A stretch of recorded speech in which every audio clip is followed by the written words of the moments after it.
Welcome to everyone. So ಇವತ್ತು ನಾವು ಮಾತಾಡ್ತಾ ಇರೋದು ನಮ್ಮ ಕರ್ನಾಟಕದ ಹೆಮ್ಮೆಯ ಮೈಸೂರಿನ ಬಗ್ಗೆ. ಸೊ ನಮ್ಮೆಲ್ಲರಿಗೂ ಗೊತ್ತಿರೋ ಹಾಗೆ ಮೈಸೂರು ಪ್ಯಾಲೇಸ್ ಆಗಿರಲಿ ಅಥವಾ ಮೈಸೂರು ಒಂದು ಸಿಟಿನೇ ಆಗಿರಲಿ ತುಂಬ ಒಂದು ಫೇಮಸ್ ಆಗಿರುವಂಥ ಒಂದು ಸ್ಥಳ. ಸೊ ಇಡೀ ಇಂಡಿಯಾದಲ್ಲೇ ಮೈಸೂರು ಕೂಡ ತುಂಬಾ ಜನರು ತುಂಬ ವಿಸಿಟ್ ಮಾಡುವಂಥ ಸ್ಥಳ. ಸೊ ಈ ಒಂದು ಮೈಸೂರಿಗೂ ಕೂಡ ಒಂದು ಹಿಸ್ಟ್ರಿ ಇರುತ್ತೆ.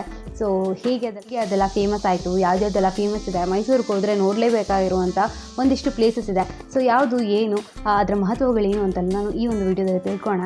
ಸೊ ತಡ ಮಾಡಿದಂಗೆ ವಿಡಿಯೋ ಶುರು ಮಾಡೋಣ. ಸೊ ಅದಕ್ಕಿಂತ ಮುಂಚೆ ನೀವೇನಾದರೂ ವಿಡಿಯೋಗೆ ನೀವು ಲೈಕ್ ಮಾಡಿಲ್ಲ ಅಂದರೆ ಲೈಕ್ ಮಾಡಿ, ಹಾಗೆ ಚಾನಲ್ಗೆ ಸಬ್ಸ್ಕ್ರೈಬ್ ಮಾಡೋದನ್ನ ಮರಿಬೇಡಿ. ಸೊ ಬನ್ನಿ ವಿಡಿಯೋನ ಶುರು ಮಾಡೋಣ. ಮೊದಲನೇದಾಗಿ ನಾವು ನೋಡೋದಾದರೆ ಮೈಸೂರು ಅಂದ ತಕ್ಷಣ ನಮ್ಗೆ ನೆನಪಾಗುವಂಥದ್ದು ಮೈಸೂರು ಪ್ಯಾಲೇಸ್. ಸೊ ಈ ಒಂದು ಮೈಸೂರು ಪ್ಯಾಲೇಸ್ನ ಯಾವ ಥರ ಕನ್ಸ್ಟ್ರಕ್ಟ್ ಮಾಡಿದ್ದಾರೆ, ಇಲ್ಲಿ ಕನ್ಸ್ಟ್ರಕ್ಟ್ ಮಾಡಿರುವಂಥ ಹೆಸರೇನು ಅಂತ ಗೊತ್ತಾ ನಿಮ್ಮೆಲ್ಲರಿಗೂ? ಸೊ ಮೈಸೂರು ಪ್ಯಾಲೇಸ್ನ ಕನ್ಸ್ಟ್ರಕ್ಟ್ ಮಾಡಿರೋದು ಇಂಡೋ ಸಾರಸಾನಿಕ್ ಸ್ಟೈಲಲ್ಲಿ. ಸೊ ಈ ಒಂದು ಸ್ಟೈಲಲ್ಲಿ ಮೈಸೂರನ್ನ ಕನ್ಸ್ಟ್ರಕ್ಟ್ ಮಾಡಿರೋದು ನಾವು. ಹಾಗೆ ಈ ಒಂದು ಮೈಸೂರು ಪ್ಯಾಲೇಸ್ನ ನಾವು ಅಂಬಾ ವಿಲಾಸ್ ಅಂತ ಕೂಡ ಕರಿತೀವಿ. ಇದು ಒಡೆಯ ಡೈನಾಸ್ಟಿಯಲ್ಲಿ ಅವರ ಒಂದು ಮೇನ್ ಸ್ಥಳ ಆಗಿತ್ತು. ಅವ್ರು ಏನು ವಾಸ ಮಾಡ್ತಿದ್ರು ಅವರ ಮೇನ್ ಸ್ಥಳ.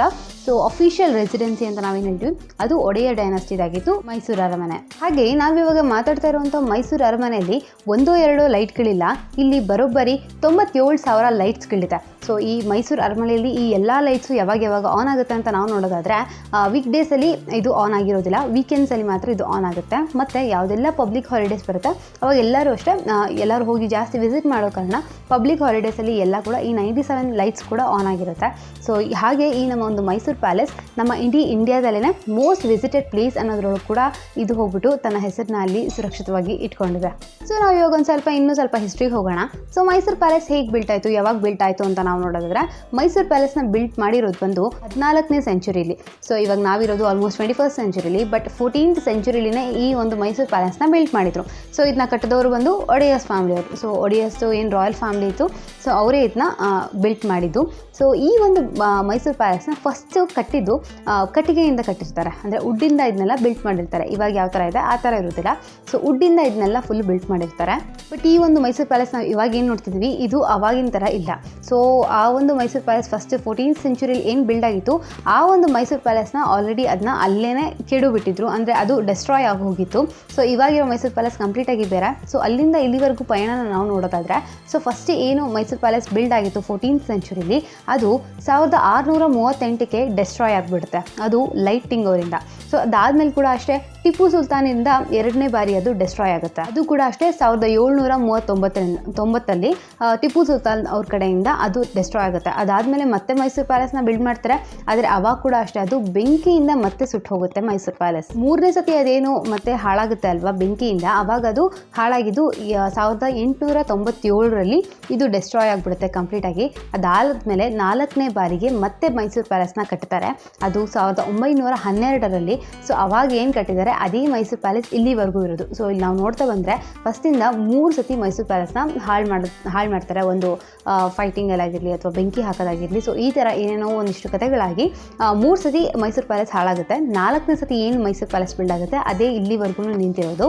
ಸೊ ಈ ಒಂದು ಮೈಸೂರು ಪ್ಯಾಲೇಸ್ನ ಡಿಸೈನ್ ಮಾಡಿರೋದೆಲ್ಲ ಬಂದ್ಬಿಟ್ಟು ಬ್ರಿಟಿಷ್ ಆರ್ಕಿಟೆಕ್ಟ್, ಅವರ ಹೆಸರು ಬಂದು ಹೆನ್ರಿ ಇರ್ವಿನ್ ಅಂತ. ಸೊ ಇವರು ಬಿಲ್ಡ್ ಮಾಡಿದ್ದು 1912ರಲ್ಲಿ ಈ ಒಂದು ಮೈಸೂರು ಪ್ಯಾಲೇಸ್ ಬಿಲ್ಡ್ ಆಗಿದ್ದು. ಸೊ ಈ ಇಷ್ಟೊಂದು ಕಷ್ಟಪಟ್ಟು ಬಂದಿರುವಂಥ ಮೈಸೂರು ಜಾಗದಲ್ಲಿ ಒಂದಿಷ್ಟು ಪ್ಲೇಸಸ್ ಅಂತ ನಾವು ನೋಡಲೇಬೇಕು. ಸೊ ಅಂಥ ಒಂದಿಷ್ಟು ಪ್ಲೇಸಸ್ ಬಗ್ಗೆ ಮಾತಾಡೋಣ. ಸೊ ಮೊದಲನೇದಾಗಿ ಗೊಂಬೆ ತೊಟ್ಟಿ ಅಂತ. ಸೊ ಈ ಗೊಂಬೆ ತೊಟ್ಟಿನ ನಾವು ನೋಡಲೇಬೇಕು. ಇಲ್ಲಿ ನಾವು ಏನಕ್ಕೆ ಈ ಒಂದು ಪ್ಲೇಸ್ನ ರಚನೆ ಮಾಡಿದ್ದು ಅಂತಂದರೆ ಮೇನ್ಲಿ ಇಲ್ಲಿ ಗೊಂಬೆಗಳನ್ನ ಪೂಜಿಸೋಕೆ. ಸೊ ಪ್ರತಿ ವರ್ಷವೂ ಅಷ್ಟೇ ದಸರಾ ಟೈಮಲ್ಲಿ ಇಲ್ಲಿ ಗೊಂಬೆಗಳನ್ನೆಲ್ಲ ಪೂಜಿಸ್ತಾರೆ. ಸೊ ಇದು ಇವಾಗಿಂದ ನಡೀತಿರೋದಲ್ಲ, ತುಂಬ ಪರಂಪರೆಯಿಂದ ಬಂದಿರೋದು. ವಿಜಯನಗರ ಎಂಪೈರ್ ಏನಿತ್ತು ಅವಾಗಿಂದನೂ ಅಷ್ಟೇ ಈ ಒಂದು ಗೊಂಬೆಗಳನ್ನ ಪೂಜೆ ಮಾಡೋದು ಅಲ್ಲಿಂದನೂ ಸ್ಟಾರ್ಟ್ ಆಗಿರೋದು. ಸೊ ಇವಾಗೂ ಅಷ್ಟೇ ಮೈಸೂರಲ್ಲಿ ಮಾತ್ರ ಪ್ರತಿಯೊಂದು ಮನೆಗಳಲ್ಲೂ ಈ ಒಂದು ಗೊಂಬೆ ಪೂಜೆಗಳನ್ನೆಲ್ಲ ಮಾಡ್ತಾರೆ. ಸೊ ಕೆಲವೊಬ್ಬರು ಏನಾದರೂ ಇವಾಗಿನ ಕಾಲದವ್ರು ಮಾಡಲಿರ್ಬೋದು, ಬಟ್ ಅವಾಗಿಂದನೂ ಅಷ್ಟೇ ತುಂಬಾ ರೂಢಿ ಇದೆ ಈ ಗೊಂಬೆಗಳ ಪೂಜೆ ಮಾಡೋದು. ಬರೀ ಮೈಸೂರವ್ರು ಅಂತಲ್ಲ, ಖಂಡಿತವಾಗ್ಲೂ ಬೇರೆ ರಾಜ್ಯದಲ್ಲಿ ಬೇರೆ ಸ್ಟೇಟ್ಸಲ್ಲಿ ಎಲ್ಲ ಇರೋರು ಕೂಡ ಮಾಡ್ತಾರೆ, ಬಟ್ ನಮ್ಮ ಮೈಸೂರಲ್ಲಿ ಇನ್ನೂ ಜಾಸ್ತಿ ಅಂತ ಹೇಳ್ಬೋದು. ಸೊ ಈ ಒಂದು ಗೊಂಬೆ ತೊಟ್ಟಿ ಮೈಸೂರಿಗೆ ಹೋದರೆ ತುಂಬ ನೋಡುವಂಥ ಸ್ಥಳ, ಎಲ್ಲರಿಗೂ ತುಂಬ ಇಷ್ಟ ಆಗುತ್ತೆ. ಸೊ ಆ ಸ್ಥಳಕ್ಕೆ ಹೋಗಿ ಫಸ್ಟ್ ಭೇಟಿ ಕೊಡ್ಬೋದು. ದಸರಾ ಟೈಮಲ್ಲಂತೂ ಹೋಗ್ಬಿಟ್ಟು ಈ ಒಂದು ಗೊಂಬೆಗಳನ್ನ ಅಲಂಕಾರ ಮಾಡಿ ನೋಡೋದಂತೂ ಅನ್ನೋದು ಒಂದು ತುಂಬ ಖುಷಿ ಕೊಡುತ್ತೆ. ಪ್ರತಿಯೊಬ್ಬರು ಮೈಸೂರಲ್ಲಿರುವಂಥ ಮನೆಗಳಲ್ಲೂ ಕೂಡ ಅಷ್ಟೇ ಗೊಂಬೆಗಳನ್ನೆಲ್ಲ ಕೂರಿಸಿರ್ತಾರೆ. ಸೊ ಇವಾಗ ಅಟ್ ಪ್ರೆಸೆಂಟ್ ಈ ಗೊಂಬೆ ತೊಟ್ಟಿಲಿ ನಾವು ನೋಡೋದಾದರೆ ಬರೀ ನಮ್ಮ ದೇಶದ ಗೊಂಬೆಗಳಲ್ಲ, ಬಟ್ ಬೇರೆ ಒಂದಿಷ್ಟು ದೇಶಗಳಿಂದ ಏನೇನೆಲ್ಲ ಇಂಪಾರ್ಟೆಂಟ್ ಸ್ಕಲ್ಪ್ಚರ್ ಅಂತ ಅವ್ರಿಗನ್ಸುತ್ತೆ, ತುಂಬ ಪ್ಯೂರ್ ಅಂತ ಅನಿಸುತ್ತೆ. ಸೊ ಅದನ್ನೆಲ್ಲ ತೊಗೊಂಬಂದು ಅದರಿಂದ ಕೂಡ ಗೊಂಬೆಗಳನ್ನ ಮಾಡಿದ್ದಾರೆ. ಸೊ ನಾವು ಅಲ್ಲಿಗೆ ಹೋದರೆ ಇದನ್ನೆಲ್ಲ ಕೂಡ ನಾವು ವಿಟ್ನೆಸ್ ಮಾಡ್ಬೋದು ಅಂತ ಹೇಳಿ ನಾವು ಸೆಕೆಂಡ್ ಮಾತಾಡ್ತಾ ಇರೋವಂಥದ್ದು ಅಂಬಾರಿ ಬಗ್ಗೆ. ಸೊ ಮೈಸೂರು ಅಂದ ತಕ್ಷಣ ಅದರೊಳಗೂ ಮೈಸೂರು ಅರಮನೆ ಅಂತೆಲ್ಲ ನೋಡಿದಾಗ ಮೊದಲು ನೆನಪಾಗೋದೇ ನಮಗೆ ಅಂಬಾರಿ ಬಗ್ಗೆ. ಸೊ ಅಂಬಾರಿ ಬಗ್ಗೆ ಯಾರಿಗೆ ಗೊತ್ತಿಲ್ಲ ಹೇಳಿ. ಸೊ ಇಲ್ಲಿ ತುಂಬಾ ಆಕರ್ಷಿತವಾಗಿ ಎಳೆಯೋದು ನಮ್ಮನ್ನ ಅಂಬಾರಿನೇ.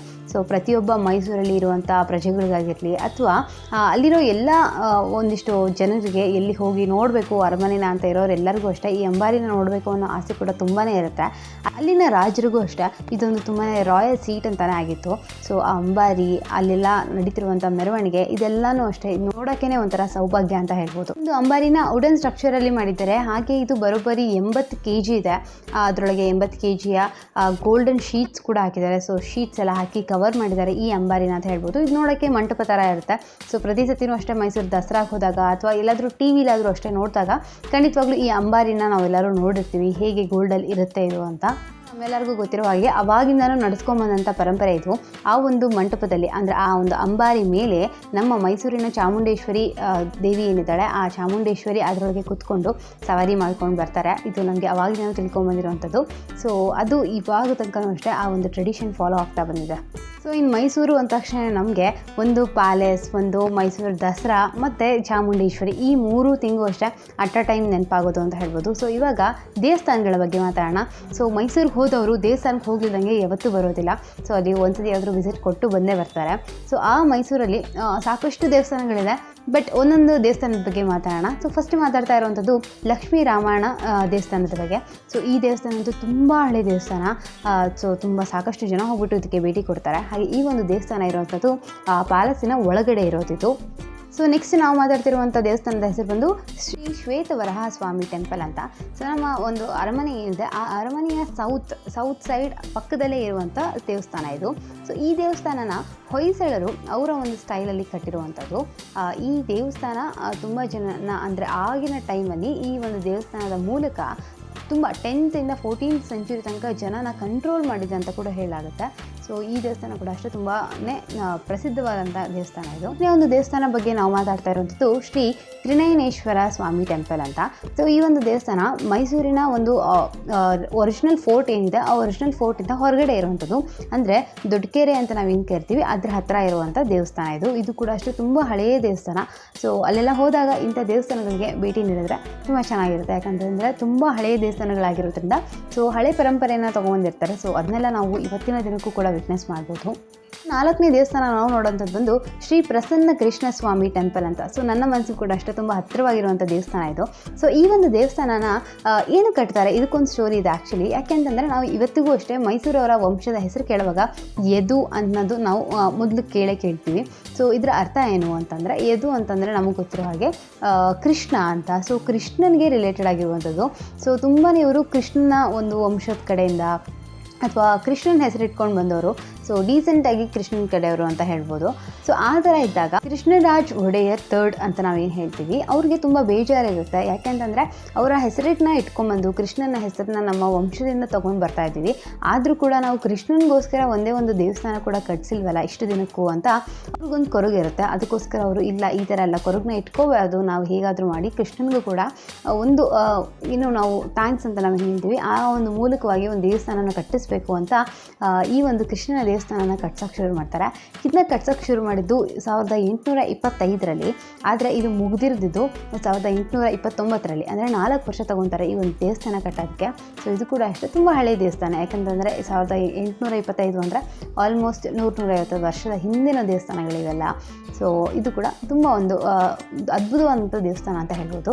ಇದು ಒಂದಿಷ್ಟು ದೇವಸ್ಥಾನಗಳ ಬಗ್ಗೆ ಹೇಳಿದಂತಾಗಿತ್ತು. ಇವಾಗ ಮೈಸೂರು ಪ್ಯಾಲೇಸ್ ಯಾವಾಗ ತೆಗೆದಿರುತ್ತೆ, ಹೇಗಿರುತ್ತೆ ಏನು ಅಂತ ಒಂದಿಷ್ಟು ರೂಲ್ಸ್ನ ನೋಡೋಣ. ಸೊ ಮೈಸೂರು ಪ್ಯಾಲೇಸ್ ಡೈಲಿ ಟೈಮಿಂಗ್ಸ್ನ ನಾವು ನೋಡೋದಾದ್ರೆ ಟೈಮಿಂಗ್ಸ್ ಮತ್ತು ಫೇರ್ ಅಂದರೆ ಎಷ್ಟು ದುಡ್ಡು ತೊಗೊತಾರೆ ಅನ್ನೋದು ಕೂಡ ನೋಡ್ಬೋದು. ಸೊ ಮೇನ್ಲಿ ಇವರು ಸ್ಟಾರ್ಟ್ ಮಾಡೋದು ಅಂದರೆ ಒಳಗಡೆ ಜನಗಳನ್ನ ಬಿಡೋಕ್ಕೆ ಶುರು ಮಾಡೋದು ಬೆಳಿಗ್ಗೆ 10 ಗಂಟೆಯಿಂದ ಸಾಯಂಕಾಲ 5:30 ತನಕ ಮಾತ್ರ ಇಲ್ಲಿ ನೋಡೋಕ್ಕೆ ಬಿಡೋದು, ಆಮೇಲೆ ಬಿಡೋದಿಲ್ಲ. ಮತ್ತು ನಾವು ಇದರ ಫೀಸ್ನ ನೋಡೋದಾದರೆ ಸೊ ಪ್ರತಿಯೊಬ್ಬ ಅಡಲ್ಟ್ಗೂ ಅಷ್ಟೇ, ಅದು ಇಂಡಿಯನ್ಸ್ ಆಗಿರಲಿ ಅಥವಾ ಫಾರಿನರ್ಸ್ ಆಗಿರಲಿ, ಪರ್ ಹೆಡ್ 70 rupees ತೊಗೊತಾರೆ. ಹಾಗೆ ಚಿಕ್ಕ ಮಕ್ಕಳು 10 years ಮೇಲೆ ಮತ್ತು 18 years ಕೆಳಗಡೆ ಇರೋಂಥವ್ರಿಗೆ 30 rupees ಪರ್ ಹೆಡ್ ತೊಗೊತಾರೆ. ಸೊ 10 ವರ್ಷದ ಕೆಳಗಡೆ ಮಕ್ಕಳಿಗೆ ಏನು ಫೀಸ್ ಇರೋದಿಲ್ಲ ಇಲ್ಲಿ. ಸೊ ಇಷ್ಟ ಆಗಿತ್ತು ಇವತ್ತಿನ ವೀಡಿಯೋಗೆ. ಸೊ ಒಂದಿಷ್ಟು ಮೇನ್ ಬೇಸಿಕ್ಸ್ ಇನ್ಫಾರ್ಮೇಷನ್ ಏನಿದೆ ಅದನ್ನೆಲ್ಲ ಇವತ್ತಿನ ವೀಡಿಯೋದಲ್ಲಿ ತಿಳಿಸೋಕ್ಕೆ ಟ್ರೈ ಮಾಡಿದ್ದೀನಿ. ಸೊ ಇನ್ನೊಂದು ಸ್ವಲ್ಪ ಡೆಪ್ತಾಗಿ ಮೈಸೂರು ಬಗ್ಗೆ ನಾವು ತಿಳ್ಕೊಳ್ಳೋದಿದೆ. ಯಾಕೆಂತಂದರೆ ನಾವು ಹಿಸ್ಟ್ರಿ ಬಗ್ಗೆ ನೋಡ್ತಾ ಹೋದರೆ ಅದು ಯಾವತ್ತೂ ಎಂಡಿಂಗ್ ಅಂತಲೇ ಇಲ್ಲ. ಸೊ ಜಾಸ್ತಿನೇ ಇದೆ. ಸೊ ಇನ್ನೊಂದು ಸ್ವಲ್ಪ ಡೆಪ್ತಾಗಿ ನಾವು ಪಾರ್ಟ್ 2 ಅಲ್ಲಿ ಮಾತಾಡ್ತೀವಿ.